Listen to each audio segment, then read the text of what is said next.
ജോഷേട്ടാ. ഞങ്ങൾ ഇന്ന് താര വിളയാട്ട് സെഗ്മെന്റ് എപ്പോഴും ഒരു ന്യൂ ടാലന്റ്സിനുള്ള വേദിയാണ്. പക്ഷെ അവർക്കൊരു ഇൻസ്പിറേഷൻ ആയിട്ട് ഒരു ഗസ്റ്റ് ആയിട്ടാണ് ഇന്ന് ജോഷേട്ടൻ ഇവിടെ വന്നിരിക്കുന്നത്. Thank you so much for coming. Thank you. അപ്പം ഞാൻ ആരെയും നമസ്കാരം നസീർക്ക, നമസ്കാരം. പിന്നെ നദർഷക്ക, നമസ്കാരം. പിന്നെ നടുക്കിരിക്കുന്ന ആളെ എന്താ പറയേണ്ട കാര്യമില്ല. കാരണം ഇന്നസെന്റ് ഏട്ടനാണ്, അതായത് ഈ ഫ്ലോറിൽ വരെ ഇവിടെ നിൽക്കാൻ ആ ഇന്നസെന്റ് ഏട്ടന്റെ ശബ്ദമാണ് എന്നെ യോഗ്യനാക്കിയത്. അതിൽ ഞാൻ കടപ്പെട്ടിരിക്കുന്നു. അതുപോലെ നാദിക, എനിക്ക് തോന്നുന്നു എല്ലാവർക്കും അറിയോന്നറിയില്ല, മാവേലി കൊമ്പത്തിലെ ഞാൻ പറഞ്ഞില്ലേ, പണ്ട് ഓണത്തിനിടയ്ക്ക് പുട്ടുവച്ചോടം ഒരു 3 ഭാഗം കഴിഞ്ഞപ്പോഴാണ് ദേമാവേലി കൊമ്പത്ത് ഞങ്ങൾ തുടങ്ങിയത്. അതായത് ഓണത്തിനിടയ്ക്ക് പുട്ടുവച്ചോടം കഴിഞ്ഞിട്ട് മാവേലി കൊമ്പത്തൊക്കെ തുടങ്ങിയപ്പോഴേക്കും ദിലീപിന് തിരക്കായി പോയി. ദിലീപ് ആടുന്ന അതിനകത്ത് ഇന്നസെന്റും അമ്പിളിച്ചേട്ടന്റെ ജഗതി ചേട്ടന്റെ ശബ്ദം ചെയ്തുകൊണ്ടിരുന്നത്. അതിനുശേഷം ദിലീപ് സിനിമയിൽ തിരക്കായതിനോടുകൂടി ഞങ്ങൾക്ക് ഈ ഇന്നസെന്റ് ഏട്ടന്റെ ശബ്ദം ഈ കാസറ്റില്, പിന്നീടുള്ള എല്ലാ കാസറ്റുകളിലും ജോഷിയാണ് ഇന്നസെന്റ് ഏട്ടന്. ഇന്നസെന്റ് ഏട്ടന് മാത്രമല്ല, അനീഫക്കയുടെ ശബ്ദം ചെയ്തു അല്ലേ, പല അന്നും ഒരുപാട് ശബ്ദങ്ങൾ ചെയ്യായിരുന്നു. പ്രത്യേകിച്ച് നമ്മുടെ വിൽസൺ ചേട്ടന്റെ ഓഡിയോസ് ആണെങ്കിൽ വിൽസൺ ചേട്ടൻ ഇങ്ങനെ ഓരോന്ന് പറഞ്ഞു ചെയ്യിപ്പിക്കും. ഇതുപോലെ ഒരു കാസറ്റ്, ഓഡിയോ കാസറ്റുകാര് സാക്ഷാൽ അനീഫിക്കനെ ആ കാസറ്റിൽ പങ്കെടുപ്പിക്കാൻ വേണ്ടി കൊണ്ടുപോയി. അവിടെ പോയി അനീഫിക്ക ഇങ്ങനെ ചെയ്തുകൊണ്ടിരിക്കുന്ന സമയത്ത് സൗണ്ട് എഞ്ചിനീയറും അതിന്റെ കാസറ്റിന്റെ പ്രൊഡ്യൂസറും സൗണ്ട് ശരിയാവണല്ലോ. അവസാനം നിന്നെ വിളിച്ചുകൊണ്ട് വന്നിട്ട് അപ്പൊ അനീഫിക്ക പറഞ്ഞല്ലേ, ഒന്ന് കാണിച്ചു തടാ എന്ന് പറഞ്ഞില്ലേ എന്നെ. അപ്പൊ ഞാനങ്ങോട്ട് ഇരുന്നിട്ട് പറഞ്ഞു, അപ്പൊ അവിടെ ഇരുന്നിട്ട്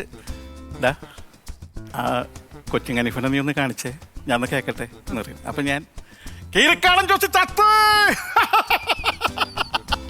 എന്നും പറഞ്ഞ റേഞ്ചിലാണ് വിട്ടണത്.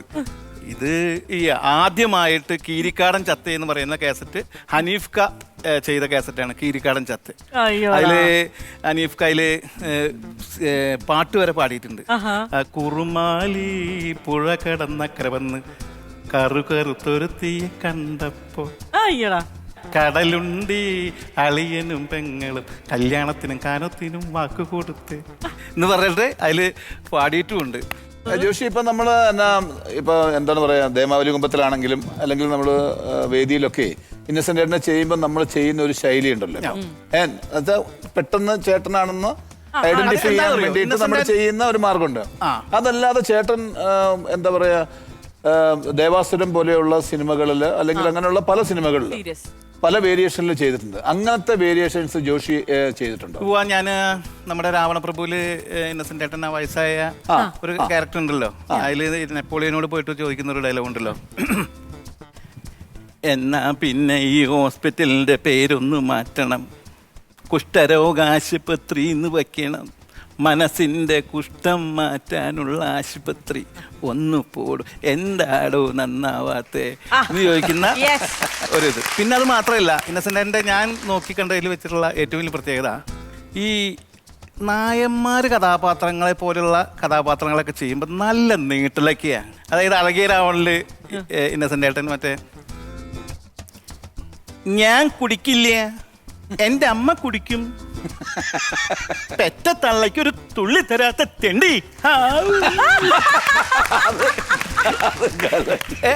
അതൊരു എന്താ പറയാ, അതൊന്നും പടത്തില് എഴുതിയിട്ടുണ്ടായിരുന്നില്ല. ഇല്ല, പക്ഷെ ആ ഒരു ഡബിങ് ശൈലി ഉണ്ടല്ലോ, ശരിക്കും അതുപോലെ തന്നെ എനിക്ക് തോന്നിയിട്ടുള്ളത്. പിന്നെ റാംജുറാമിലാണെങ്കിൽ അത് വേറെ ശൈലിയാ.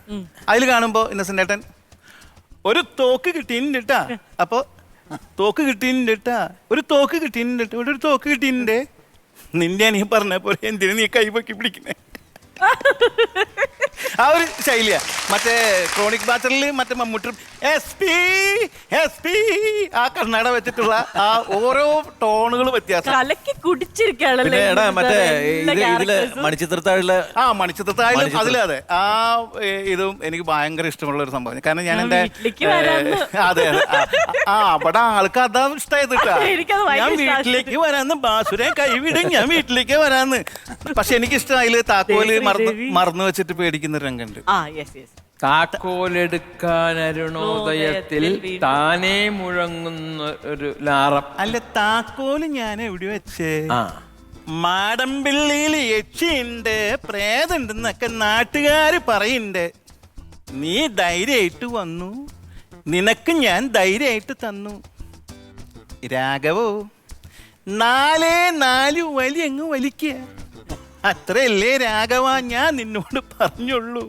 അതിന് നീ കുന്തം കൊടുത്തക്കരയ്ക്കായിട്ട്. രാഘവോ രാഘവോ നീ ഒളിച്ചു നിന്നാണോ പെയിന്റ് രാഘവ? എനിക്ക് അതുപോലെ തന്നെയാണ് നേരത്തെ ഇഷ്ടം എന്ന് പറഞ്ഞില്ലേ. അപ്പൊ ഇഷ്ടത്തില് ഇങ്ങനെ ഇങ്ങനെ നിങ്ങൾ ചാടി ചാടി നിന്നിട്ടേ ഇങ്ങനെ 17, 24, 24, 14, 14, 27 അതുപോലെയുള്ള പിള്ളേരായിട്ട് ഇത് ഇങ്ങനെ ഇങ്ങനെ രമിക്ക. ഇഷ്ടത്തിൽ നല്ല രസം.